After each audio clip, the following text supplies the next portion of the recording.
The sun rose gently over the pine trees of Aspen Springs when Henry Blackwell parked his silver BMW in front of the five-star hotel. In the back seat, Lily bounced with excitement, her braids swinging as she observed the mountains covered in morning mist. "Daddy, Daddy, look how beautiful, it looks like a fairy castle," exclaimed the 6-year-old girl, pointing to the Swiss-style chalets that dotted the landscape. Henry smiled, feeling a pang of guilt in his chest. In recent months, he had spent so little time with his daughter that he had almost forgotten how. Her eyes sparkled when she discovered something new. Working at the family construction company consumed his mornings, afternoons, and evenings. Lily stayed with the nanny, seeing her father only on weekends when he didn't have meetings or social commitments. "It really is a magical place, sweetheart," he replied, helping her out of the car. "We're going to have a wonderful weekend. Together." Sarah Mitchell stepped out of the passenger side with the calculated elegance of someone who knew she was being watched. At 32, she was a stunning woman with perfectly styled blonde hair and a smile that disarmed any resistance. She wore a cream wool coat that accentuated her silhouette, and her light blue eyes had that special sparkle that Henry mistook for genuine passion. "What a charming place, honey," she said, linking her arm with Henry's. "It was a wonderful idea of yours to suggest this family outing." Lily observed the gesture, and her smile diminished slightly. She was still getting used to Sarah's presence in her father's life, since her mother had departed, as she liked. To think, because Daddy always said that Mommy had gone to a very special place, no other woman had occupied so much space in their home. "Aunt Sarah, have you been here before?" asked Lily, tugging at the woman's skirt. Sarah lowered her eyes to the little girl, and for an instant Henry caught something strange in her expression, a flash of impatience that disappeared as quickly as it appeared. "Yes, dear. Once. A long time ago with some friends," Sarah replied, caressing the child's face with a gentleness that seemed rehearsed. "That's why I suggested we come here. I know some very special places that you'll love." Henry felt relieved. Planning trips had never been his forte, and Sarah had offered to organize everything. She had booked the hotel, researched restaurants, and even suggested some trails for them to hike together. It was comforting to have someone so dedicated by his side. "How about we have breakfast at the hotel and then go out to explore the town?" suggested Henry, taking the luggage from the trunk. "Actually," interrupted Sarah with an enigmatic smile, "I had a different idea. How about we take a hike this morning? The air is perfect, and Lily seems to have energy to spare." The little girl clapped her hands, excited. "Can I take my new backpack, Daddy? The pink one you gave me?" "Of course, Princess. We'll prepare some snacks and water." Sarah observed father and daughter with a smile that didn't reach her eyes. Her well-manicured hands drummed discreetly on the side of her purse, in a gesture that revealed hidden anxiety. "I know a beautiful trail," she said, her voice carrying a conviction that Henry didn't question. "It's a little off the tourist routes, but well worth it. The view from up there is unforgettable." Henry nodded, confident. Sarah always seemed to know exactly what to do, where to go. It was one of the qualities that most attracted him to her ability to make firm decisions when he felt lost. They headed to the hotel reception. Lily ran a few steps ahead, her pink ballet flats making small noises on the stone floor. The morning breeze played with her hair, and she laughed at the blue sky, not imagining that this would be the last moment of pure joy she would share with her father for a long time. Sarah observed the girl with a look that Henry, distracted with check-in, couldn't decipher. There was something calculated in her posture, a cold determination that contrasted with the warmth of the morning sun. The morning promised to be perfect, but between the lines of those smiles and preparations, the first act of a drama was beginning. To unfold that would forever change the life of that small family. If you enjoyed this story, don't forget to subscribe to our channel and give it a like. Let us know what city you're watching from. We continue. Breakfast at the hotel took place amid the typical buzz of city tourists escaping the bustle of the capital. Lily, seated between her father and Sarah, savored a sugar bun while chattering about everything she wanted to do in town. "Daddy, after the trail, can we go to that chocolate store with teddy bears? And to the park with the ponies? And can I buy a little present for Aunt Vera?" The questions came in bursts, typical of an excited child. Henry laughed, running his hand through his daughter's hair. "Calm down, princess. We have the whole weekend ahead of us." Sarah was absently stirring her cappuccino, her eyes lost in the mountainous landscape that stretched beyond the restaurant window. Her mind was far away, planning every detail of what was to come. "Sarah," Henry gently touched her hand. "Are you okay? You seem distant." She startled, quickly returning to the present moment. "Sorry, honey, I was thinking about the trail. I want it to be perfect for you," she said, forcing a smile. "It's been a while since I've been back to that place. It brings back some memories." "Bad memories?" asked Henry, concerned. No, she replied quickly. "They're special memories. That's why I want to share them with you." Lily, who had stopped eating to listen to the conversation, tilted her head with curiosity. "What kind of memories, Aunt Sarah?" Sarah looked at the little girl for a long moment. There was something intense in that gaze, a depth that made Lily feel a small shiver. "Memories of important changes, dear. Sometimes life takes us to places where we discover who we really are." Henry frowned, not completely understanding what she meant, but decided not to press. Sarah had always been a bit mysterious, and he attributed this to her past, about which she spoke little. After breakfast, they went up to the room to prepare. Sarah had reserved a family suite with a view of the mountains. Lily ran to the window, amazed by the view of pine trees disappearing into the mist. "Daddy, look! It looks like the clouds are sleeping on top of the trees." Henry approached his daughter, hugging her from behind. "It's really beautiful, isn't it? Sometimes I think I should leave the city more often, spend more time in places like this, with you." It was a confession, laden with guilt. In recent years, especially after losing his wife, Henry had taken refuge in work, letting grief consume his ability to be present for his daughter. Sarah, who was organizing the backpacks on the bed, paused to observe father and daughter embracing by the window. For a moment her expression softened as if a part of her was moved by that scene, but it soon hardened again as she remembered her objectives. "Henry," she called, "I need you to trust me today, okay?" He turned, intrigued by her serious tone. "Of course, honey, why?" "It's just that the trail I chose is special to me. Some situations might be challenging, but trust me, everything will work out in the end." Henry approached her, holding her hands. "Sarah, you're worrying me. What kind of challenges?" She looked deeply into his eyes and for a moment seemed to hesitate. "Just trust me.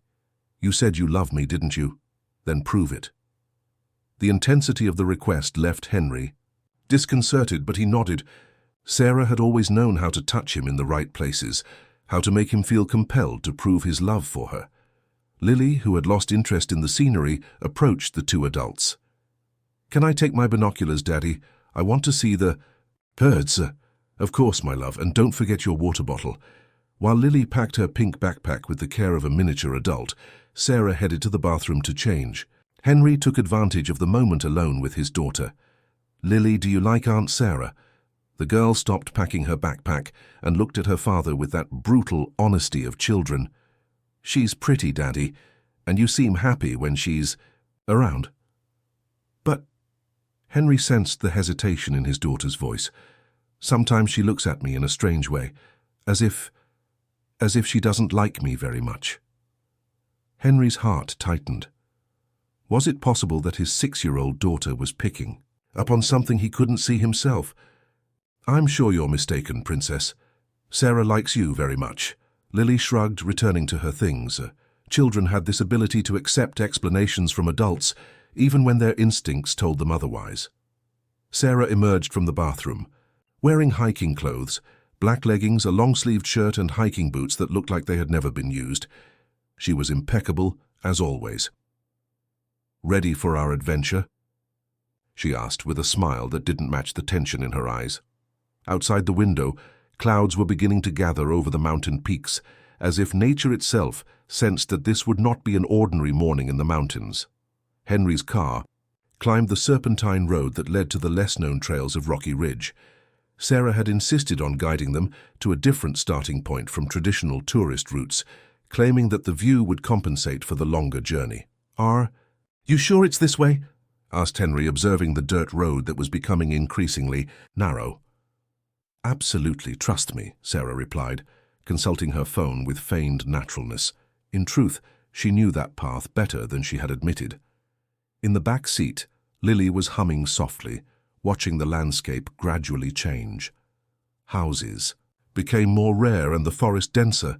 She hugged her pink backpack as if it were a charm, excited by the prospect of a real adventure.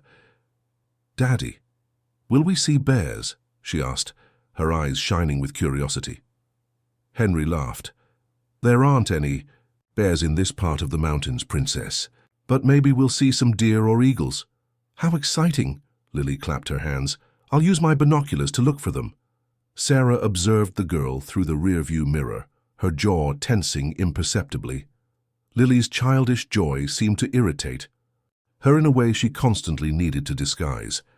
They finally arrived at a small improvised parking area, little more than a widening in the road where 3 or 4 cars could fit. It was empty, which didn't surprise Sarah. She had purposely chosen a time and place where they wouldn't encounter other visitors. "This is the starting point," she announced, getting out of the car with a determination that contrasted with Henry's uncertainty. "I don't see any sign or indication," he commented, looking around.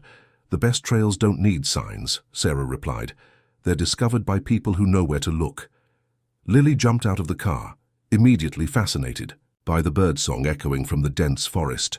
The air was colder here than in town, and she pulled on the little jacket that Henry had insisted she bring. "Which way are we going, Aunt Sarah?" she asked, adjusting the straps of her backpack. Sarah pointed to an almost invisible opening between the trees where a trampled path was barely distinguishable. "That way. It's an old trail used by the former residents of the region. It will lead us to an incredible viewpoint." Henry hesitated. This didn't seem safe for a 6-year-old child. "Sarah, wouldn't it be better to choose a more structured trail, with guides or at least signage?" She approached him, touching his arm with that engaging manner that always disarmed him. "Henry, you need to learn to live a little, always doing everything the safest, most predictable way. Lily needs to see that her father can be adventurous." Toot! The observation hit Henry's insecurity head-on. Since losing his wife, he had constantly questioned whether he was being a good father, whether he was being too protective, limiting his daughter's experiences. "You're right," he murmured. "Let's go ahead." The 3 of them began walking along the narrow trail. Lily went in front, constantly stopping to observe flowers, colorful stones, or the movement of branches in the wind. Her energy was contagious, and even Henry began to relax, allowing himself to absorb the wild beauty of the place. "Look, Daddy, this rock looks like a heart." Lily pointed to a rocky formation beside the path. "It really does, Princess. What a clever observation." Sarah, who was walking a few meters behind, discreetly consulted her phone, checking the coordinates. They weren't yet at the exact point she had planned, but it wasn't far. After about 20 minutes of walking, they reached a fork. The main path continued to the left, wider and apparently more used. To the right, an even narrower trail disappeared. "Amid dense vegetation, which way now?" asked Henry. Sarah didn't hesitate. "To the right. That's where the special viewpoint I want to show you is." Lily frowned, observing the path to the right. "It looks harder, Aunt Sarah. What if I can't make it?" "You will, dear," said Sarah, but there was a barely disguised impatience in her voice. "Brave girls like you can do anything." Henry took his daughter's hand. "If it gets too difficult, Daddy will carry you, okay?" The trail to the right proved even more challenging than it appeared. The terrain was irregular, full of loose stones and exposed roots. Lily began to show fatigue, stopping more frequently to rest. "How much further, Aunt Sarah?" she asked, wiping sweat from her forehead with the sleeve of her jacket. "We're almost there," lied Sarah, checking her phone again. In truth, there was still a good stretch to go, but she knew that if she told the truth, Henry might want to turn back. As they climbed, the trail became more dangerous. There were sections where the slope dropped abruptly without any protection. Henry began to feel uncomfortable. "Sarah, I think we should go back. This isn't suitable for a child." "Henry, please," she pleaded, and there was something desperate in her voice that he couldn't identify. "We're almost there. It would be a shame to give up just now. Lily, who had stopped to drink water, observed a nearby tree with curiosity. "Daddy, come see. There are strange marks here on the tree." Henry approached and saw ancient carvings in the bark, grooves that really seemed to form letters or symbols. How interesting. They must be very old. Sarah looked at the marks, and her face paled slightly. She knew those signs. They meant they were very close to the final destination. "Let's continue," she said, with an urgency she couldn't completely hide. "We really are almost there." But as they resumed walking, none of them noticed the eyes watching them from afar. Among the trees, a white figure moved silently, following the group with the instinctive caution of one who senses that something isn't right. The trail had become even steeper, and small, loose stones rolled under their feet with each step. Lily, despite her determination, was beginning to show clear signs of fatigue.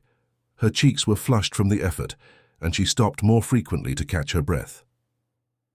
"Daddy, can I rest for a little bit?"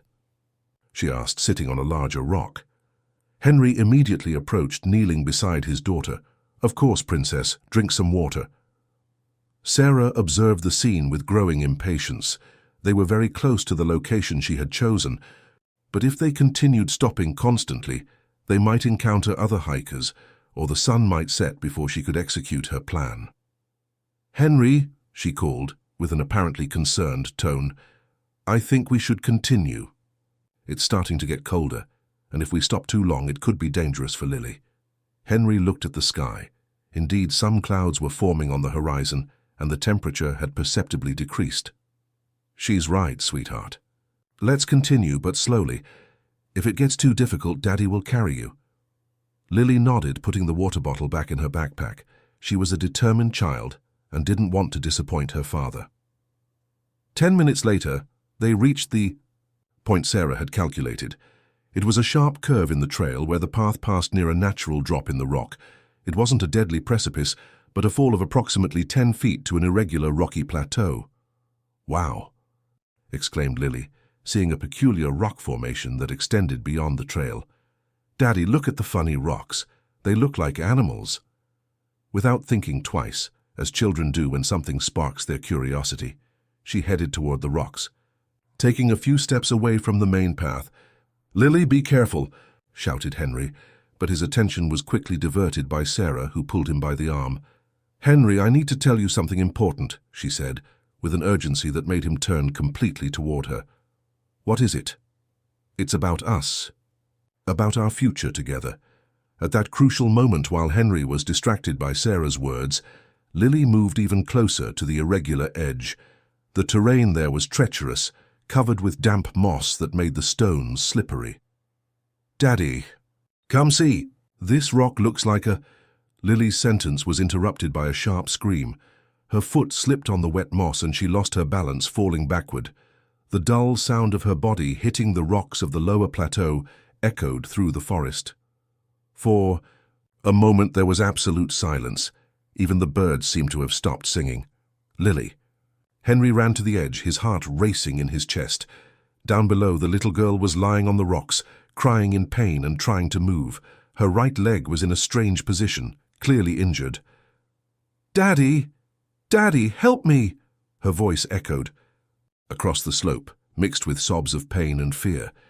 Henry made a move to climb down to her, but Sarah held him by the arm. "Wait, Henry. Think carefully about what you're going to do." "What do you mean? My daughter is injured." He struggled to free himself, but Sarah maintained a firm grip. "Look at me," she said, forcing him to face her. "Look at me. You said you love me, didn't you? That you want to build a life with me." "Sarah, this is not the time for that. I need to help Lily." "This is exactly the time for that," she insisted, with an intensity he had never seen before. "Henry, since we met, you always put her first, always, and I'm always second best. She's my daughter, and I'm the woman of your life, or at least I should be." Sarah's eyes shined with a mixture of desperation and determination. "You have to choose, Henry, here, now." Down below, Lily continued calling for her father, her voice becoming weaker as the pain increased. "Daddy, please. It hurts so much." Henry looked down, then at Sarah, then back at his daughter. His mind was in total confusion. The woman he loved was asking him to choose between her and his own daughter. It was unthinkable, impossible. "No one will know how it happened," whispered Sarah. "It was an accident. She got lost. It happens with children in the woods. And we can finally be happy together, without complications." "Are you suggesting that I abandon my daughter?" "I'm suggesting that you choose your future, our happiness. Think, Henry, she will always be between us. She will always be a reminder of your past, of your ex-wife. You will never be able to completely move forward." Sarah's words were like poison, infiltrating Henry's deepest insecurities. The guilt he felt about his absence in his daughter's life, the difficulty of balancing work and fatherhood, the fear of not being a good father. "Daddy," Lily's voice was weaker now. "I'm scared." Henry took a step toward the edge but stopped. He looked at Sarah, who was holding his hand tightly, then down to where his daughter needed him more than ever.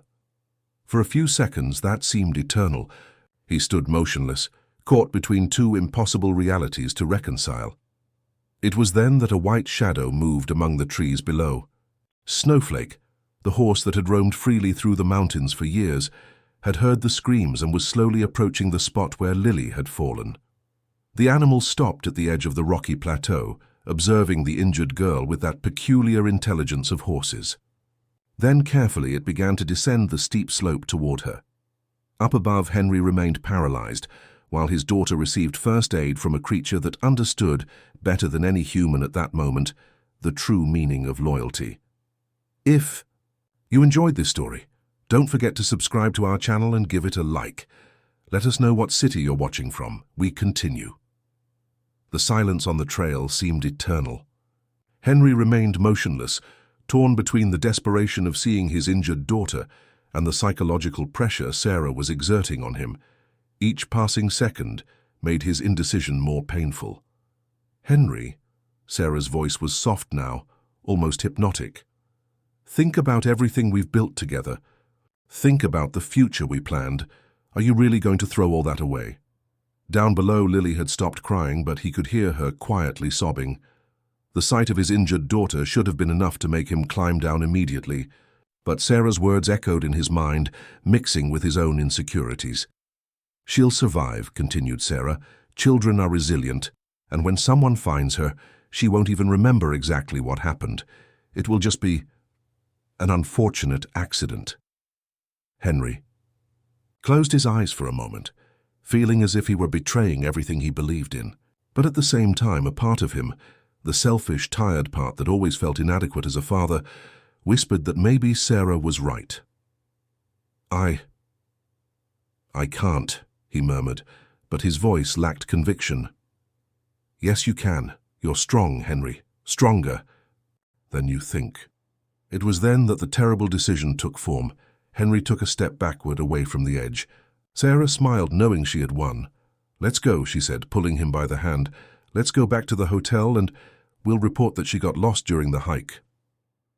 Henry allowed himself to be led, each step away from his daughter weighing like lead on his conscience, but he had crossed a line from which he could no longer return. "Daddy?" Lily's weak voice echoed one last time among the rocks. "Daddy, don't go away." But they had already disappeared around the bend in the trail. Alone on the rocky plateau, Lily tried to drag herself toward a less exposed location. Her right leg throbbed with pain, and she suspected something was very wrong. She couldn't put weight on it. Tears ran down her face, but now they were tears of abandonment, not just physical pain. That's when she heard a soft, almost musical sound. It was the low whinny of a horse. Lily raised her eyes and saw Snowflake carefully descending the slope. The animal was magnificent, completely white, with a mane that shone even in the filtered light of the forest. His eyes were intelligent and gentle, and he moved with a caution that demonstrated awareness of the girl's situation. "Hi, horsey," she whispered, extending a trembling hand. "Did you come to help me?" Snowflake approached slowly, gently sniffing the child's hands before lying down beside her. The warmth of his large, soft body was an immediate relief for Lily, who was beginning to shiver from cold. "You're beautiful," she murmured, running her fingers through the silky mane. "What's your name?" Obviously, the horse didn't answer, but it tilted its head toward her, as if understanding that it needed to console her. There was something almost human in its gentleness, an understanding that transcended the barriers between species. Meanwhile, a few hundred meters away, Albert Sanders noticed Snowflake's absence. The 72-year-old retired veterinarian knew his companion's habits well. The horse always returned home before nightfall, especially when the weather threatened to turn. Albert had found Snowflake injured 5 years earlier, abandoned by the side of a road. After treating his wounds and restoring his health, he discovered that the animal preferred the freedom of the mountains to the safety of a fenced pasture. Since then, they had maintained a peculiar partnership. Snowflake came and went as he pleased, but always returned home at night. "Where have you gotten to, old friend?" murmured Albert, putting on his hiking boots. He took his first-aid backpack, a habit of someone who had spent decades caring for injured animals, and set out in search of the horse. His instincts, sharpened by years of experience, told him something was wrong. Back on the rocky plateau, Lily had fallen asleep, leaning against Snowflake's warm flank. The horse remained alert, his ears constantly moving to capture any sound that might indicate danger or help. When the girl woke up, it was already getting dark. The pain in her leg had worsened, and she felt feverish. Snowflake immediately noticed she was awake and carefully stood up, extending his neck toward a small stream that ran a few meters below. "You want me to drink water?" asked Lily, intuitively understanding what the animal wanted to say. With great effort and leaning on Snowflake, she managed to drag herself to the water.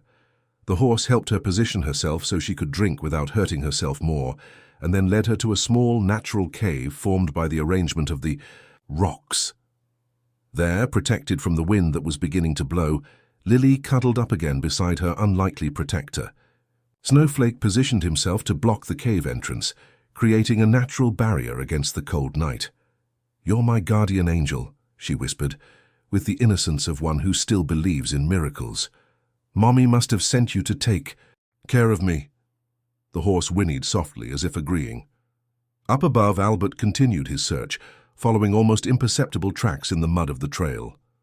He had found signs of recent human activity, footprints of adults and a child, cigarette butts, a piece of plastic that might have fallen from a backpack. His years of experience tracking lost animals in the mountains had developed in him an almost supernatural ability to read the signs of nature. And all these signs pointed in the same direction that Snowflake had taken. "Please let me not be too late," he murmured, quickening his pace as darkness thickened around him. In the small cave, Lily fought against fever and pain, consoled only by Snowflake's constant presence. She didn't know that she had become part of a silent current of compassion that extended from the mountains to the heart of a lonely man who still believed in the power of saving a life. The night would be long, but she would not be alone. The first night was the most difficult. Lily woke constantly in pain, and her temperature rose and fell in waves that left her alternately shivering with cold or burning with fever. Snowflake remained by her side the entire time, adjusting his position to keep her warm, occasionally rising to check if there was any danger in the surroundings. When the sun rose on the second day, the girl was visibly weaker. Her leg had swollen and taken on a worrying color, signs that the injury was more serious than it initially appeared, but Snowflake seemed to instinctively understand her needs. The horse helped her reach the stream again, where she managed to drink water and wash her face. Then, with a gentleness that defied his animal nature, he led her to some wild fruit trees, lowering his head so she could reach some ripe fruits. "You're smarter than many people I know," murmured Lily, nibbling on a small sweet fruit. "Much. Smarter than my daddy." For the first time she had spoken about her father without crying. The betrayal still hurt deeply, but there was something in Snowflake's constant and unwavering presence that was healing a different wound, the wound of loneliness. Meanwhile, at the hotel in Aspen Springs, Henry and Sarah were playing the role of desperate parents. They had reported the disappearance to the local police, provided photos of Lily, and related a carefully rehearsed version of events. "She was playing near the trail," Henry repeated for the 10th time to the sheriff. "When we turned around, she had disappeared. We searched for hours, called her name." His performance was convincing, but inside his chest, guilt grew like a tumor. Each hour that passed without news of his daughter made the dimension of what he had done more real. Sarah, on the contrary, seemed strangely calm, already mentally planning how they would reorganize their lives without the complication of a child. "She'll show up," she would say, caressing Henry's arm. "Children are resilient. And when this is over, we can finally be happy." But Henry couldn't get the last image he had of his daughter out of his mind, injured, frightened, calling for him. With each hour, the memory became clearer, more painful. Back in the mountains, Albert had found the first concrete signs that he was on the right track. Near the place where Lily had fallen, he discovered small objects that clearly belonged to a child. A pink hair tie caught on a bush, some wool fibers from a child's sweater, and most importantly, Snowflake's tracks heading toward the rocky plateau. "My God," he whispered, looking down and seeing the marks on the rock where someone had fallen. "Please let me not be too late." He began to descend carefully, following the same path that Snowflake had taken days before. His 72-year-old legs protested against the irregular terrain, but his determination was unwavering. On the third day, Lily could barely stay awake. The infection had spread, and she alternated between moments of lucidity and feverish delirium. In one of these delirious phases, she imagined seeing her mother sitting beside her, singing the lullaby she used to hear before bedtime. "Mommy," she murmured, "did you come to get me?" Snowflake whinnied softly as if wanting to bring her back to reality. The horse was visibly worried. He could sense that the girl's condition was deteriorating, and his instincts told him she needed medical help soon. It was then that he heard it. Human footsteps, careful but determined, approaching along the trail. Snowflake positioned himself protectively over Lily, ready to defend her if necessary, but also hopeful that the help she needed had finally arrived. "Snowflake?" Albert's voice echoed among the rocks. "Old friend, are you there?" The horse whinnied, loudly, a sound that mixed relief and urgency. A few minutes later, Albert appeared at the entrance to the small cave, and the scene he found left him simultaneously horrified and touched. There was his companion of so many years, caring with the dedication of a father for a child clearly in serious condition. Lily was pale, with dry lips and irregular breathing. Her right leg was visibly inflamed and she was burning with fever. "My God, child," whispered Albert, kneeling beside her. "What have they done to you?"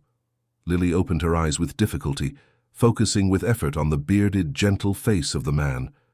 Are you an angel too?" she asked, her voice weak. "No, dear. I'm just an old man who's going to take you home." Albert worked quickly, using his decades of experience caring for the injured. He improvised a splint for Lily's leg, gave her water with small amounts of sugar to combat dehydration, and prepared an improvised stretcher using branches, and his own jacket. "Snowflake," he said to the horse, "you saved her life, you really did." The horse remained beside the stretcher during the entire difficult journey back, as if wanting to make sure his protégé would safely reach her final destination.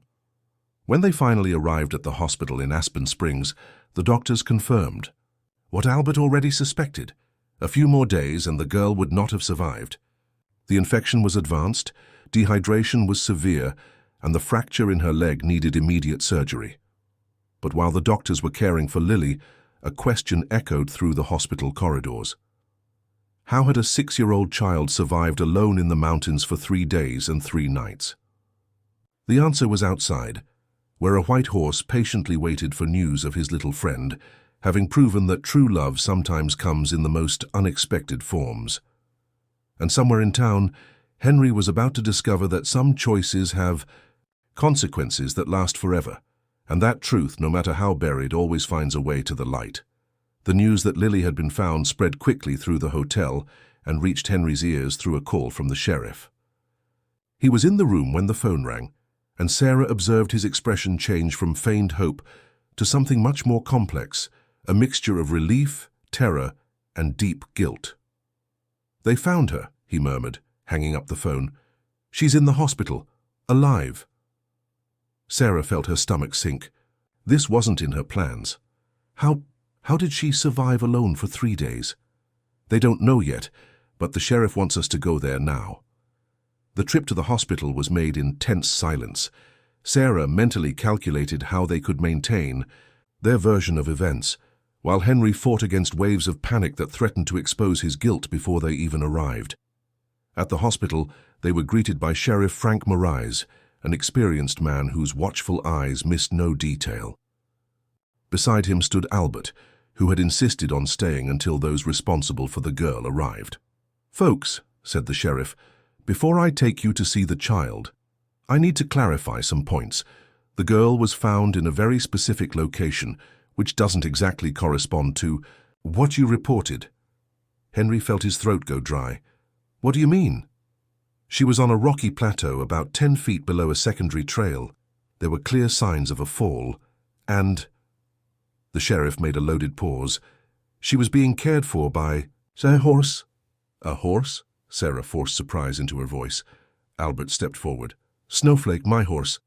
He stayed with her all 3 days, keeping her warm, helping her find water and food. Without him, she wouldn't have survived." "That's amazing," said Henry, and for the first time in 3 days, there was genuine emotion in his voice. "Can we see her?" "In a minute," replied the sheriff. "First, I need you to see this." He showed them a small piece of evidence, Lily's pink hair tie found in a bush on the trail they had claimed not to have traveled. "Can you explain how the girl's hair tie ended up on a trail where you swear you never were?" Henry and Sarah exchanged quick glances. The lie was unraveling. Maybe we got confused," stammered Henry. "Everything was very confusing, very desperate." "I understand," said the sheriff, but his tone indicated he didn't believe it. "Let's see the girl now." In the hospital room, Lily was awake, still pale and weak, but with alert eyes. When she saw Henry enter, her reaction was immediate and devastating. She shrank back in the bed, clinging to Albert's arm. "I don't want to talk to him," she whispered, but her voice was heard by everyone in the room. Henry felt as if he had been punched, in the stomach. "Lily, princess, Daddy was looking for you." "You left," she said, with the brutal simplicity of children. "I was hurt and scared, and you left." The silence in the room was deafening. Sarah tried to intervene. "Honey, you were confused, injured. Sometimes when we hit our head—" "I didn't hit my head," Lily interrupted, looking directly at Sarah. "I remember everything. You told Daddy he had to choose, and he chose you." The girl's words fell like bombs in the room. The sheriff made mental notes, while Albert protectively squeezed Lily's small hand. "Lily," Henry's voice came out strangled. I didn't know what to do. I was panicking." "Snowflake knew," she said simply. "He didn't leave me alone, neither did Mr. Albert. They didn't abandon me." Henry tried to approach the bed, but Lily clung even more tightly to the veterinarians. "I don't want to go with you, Daddy. I want to stay with Mr. Albert and Snowflake." "Lily, please." "Mr. Blackwell," interrupted the sheriff, "I think we'd better continue this conversation in private. Ms. Mitchell," he addressed Sarah, "you need to come too." In the reserved room, away from Lily, the sheriff got straight to the point. "Your version doesn't add up. The girl says you consciously abandoned her. The physical evidence suggests you were exactly at the location where she fell, and now we have the testimony of a child who, despite her age, appears very coherent in her accounts." Sarah tried to maintain her composure. "Sheriff, she's a traumatized child. Fantasies are common in situations like this." "Perhaps. But I tend to believe children when they tell painful truths about adults who should protect them." Henry collapsed. The guilt, dammed up for 3 days, finally overflowed. It was a moment of weakness. I didn't know what to do. She was hurt, and Sarah said... She said that... "Shut up, Henry," hissed Sarah, realizing she was losing control of the situation. But it was too late. The truth had begun to come out, and like a broken dam it could no longer be contained. "She convinced me it would be better this way," continued Henry, the words coming out between sobs. "Said that no one would know, that Lily would be found, that we could finally be happy." The sheriff looked at Sarah, whose face had lost all color. "Miss Mitchell, I believe we have a lot to talk about." Meanwhile, in the hospital room, Lily held Albert's calloused hand and looked out the window, where she could see Snowflake peacefully grazing in the small courtyard that the hospital administration had improvised for him. "Mr. Albert," she asked, "can I live with you? Just until I grow up and can take care of myself." The old veterinarian felt his heart tighten. He had lost his own granddaughter years before, and now fate placed in his hands a child who needed exactly what he had to give: unconditional love and the wisdom that comes from someone who already understood that true family isn't defined by blood but by choice. "Of course you can, child. If that's what you want, we'll find a way." Outside, Snowflake raised his head, as if he knew. His little protégé was safe. The horse had fulfilled his mission, proving that sometimes angels take unexpected forms, and that true love knows no species, only recognizes need and responds with presence. 6. Months had passed since the events in the mountains. Albert's small house, nestled among the pine trees on the outskirts of Aspen Springs, had transformed into a real home. Lily, completely recovered physically, ran around the yard chasing Snowflake, who pretended to flee from her in a game that had become a daily ritual. "Grandpa Albert," she shouted, using the affectionate nickname that had emerged naturally. "Snowflake is pretending he doesn't see me." Albert smiled from the porch, where he was preparing breakfast. Gradually, he had become accustomed to the sounds of a child around the house: laughter, imaginary conversations, the noise of small feet running across the floorboards. It was a music his house had forgotten since he lost his granddaughter, and that now filled the empty spaces of his soul again. The legal process had been complex but not impossible. Henry, devastated by guilt and remorse, had voluntarily given up custody of his daughter. Sarah, confronted with the evidence and testimonies, had simply disappeared from their lives, leaving behind only the bitter memory of how ambition can completely corrupt a heart. But today was a special day. Henry had asked permission to visit his daughter, the first time in 6 months he had attempted this contact. Albert, after long conversations with Lily, had agreed to the meeting, leaving the final decision in the girl's hands. When the silver BMW parked in front of the house, Lily stopped playing. She observed her father get out of the car, noticing how different he looked: thinner, with grey hair that wasn't there before, and a hunched posture that spoke of sleepless nights and days of remorse. Henry walked slowly through the garden, stopping a few meters away from his daughter. Snowflake positioned himself protectively beside Lily, but without showing aggression, just vigilance. "Hi, Princess," said Henry, his voice breaking. "Hi, Daddy," she replied, but her voice lacked the spontaneous joy of before. They looked at each other in silence for a few moments. Henry struggled to find words that could begin to repair the irreparable. I came to ask for your forgiveness," he finally said.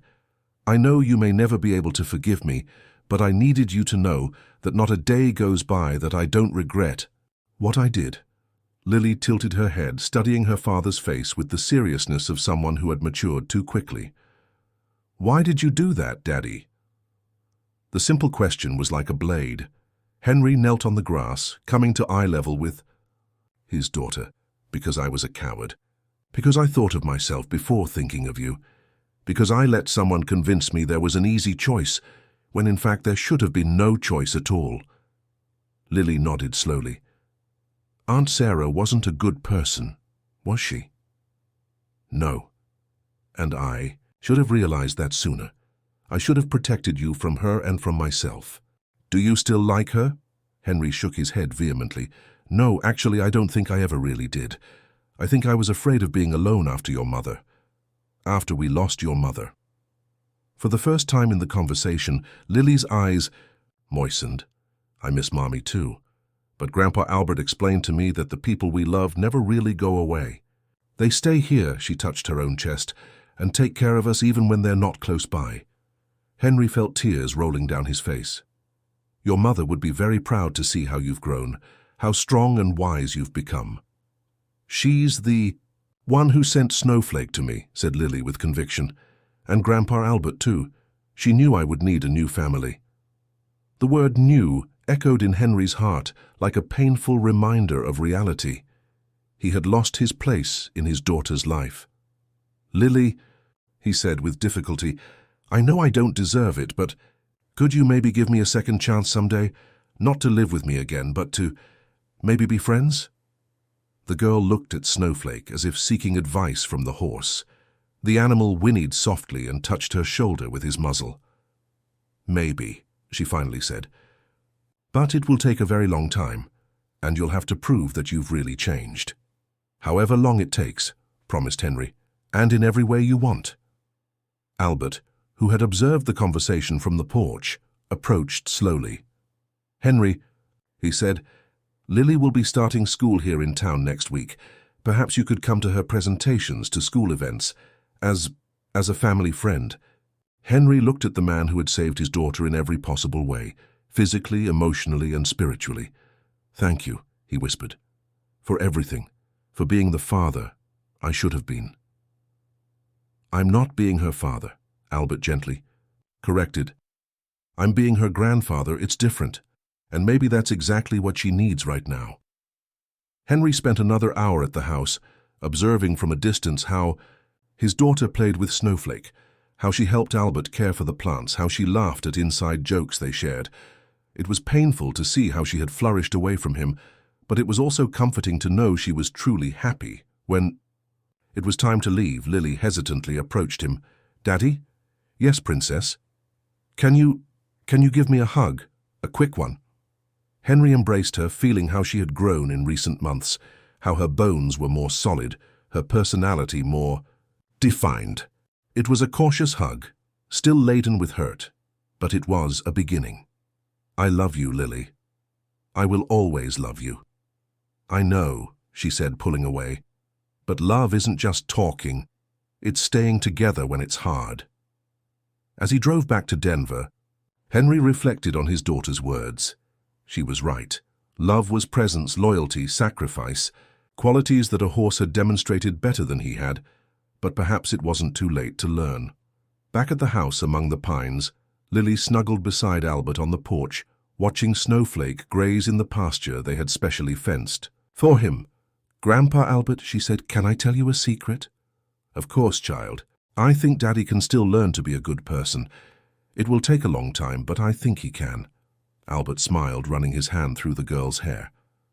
And why do you think that? Because today, when he hugged me, he was crying for real. And people who cry for real still have working hearts.